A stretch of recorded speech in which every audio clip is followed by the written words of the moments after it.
আজকে তৃতীয় রমজানে আমি চলে আসলাম নিমতলায়, দিনাজপুরের নিমতলা গঙ্গা সুইটস। আপনারা দেখতে পাচ্ছেন গঙ্গা সুইটস।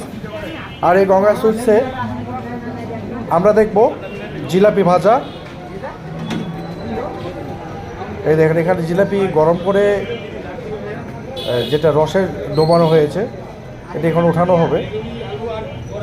আর এরপরেই কিন্তু ওখানে ওই ঠোঙায় ভর্তি করা হয়েছে। এবার জিলাপি দিচ্ছে, দেখেন জিলাপির কিন্তু 2.5 প্যাচ আর মানুষের হলো 5 প্যাচ। জিলাপির প্যাচের সঙ্গে মানুষের প্যাচের কোনো মিল নেই, কারণ মানুষের প্যাচটা কিন্তু আরও অনেক বেশি। এই জিলাপি ভাজা জিলাপিটা মানে এই পাশে এবারে অনেক অনেক বেশি কাস্টমার এই দিনাজপুরে, যেহেতু লোকসংখ্যা এখন অনেক বেশি শহরাঞ্চলে, তাই অনেক বেশি কাস্টমার, দোকানগুলোতে উপচে পড়া ভিড়। আমি একেবারে শেষ সময়ে, ইফতারি আর মাত্র 15 মিনিট বাকি, এখন আসলাম আমি একটু মিহিদানা মানে বুরিন্দা, যেটা বুন্দিয়া আমরা বলি, মিহিদানা সেটা নিব। এখানে দেখতে পাচ্ছেন ছোলা, চপ, বিভিন্ন রকমের চপ, জিলাপি গুড়ের এবং চিনির দুইটাই।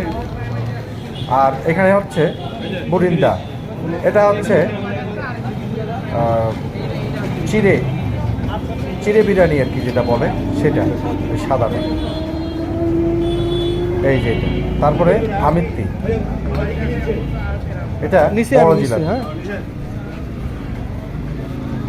এখানে মিষ্টিও আছে। এগুলো কিন্তু এই গঙ্গা সুইটস নিমতলায় হলো ঠিক মন্দিরের পিছে, এটা এখানকার জন্য প্রসিদ্ধ, খুবই খুবই চলে এগুলো, পিঠা পবন সবগুলোতেই।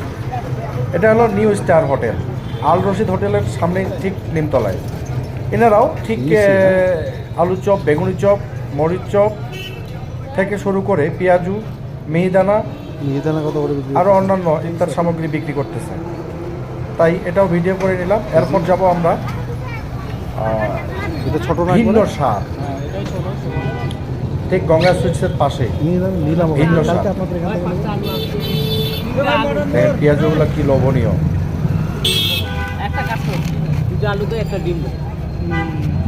অনেক ছোট। এই যে একেবারে মিহিদানা এটা। চলেন এবার চলে যাই ভিন্ন স্বাদে। এই যে ভিন্ন স্বাদ, দেখছেন কি পরিমাণের লোক, ঠেলেও যাওয়া যায় না।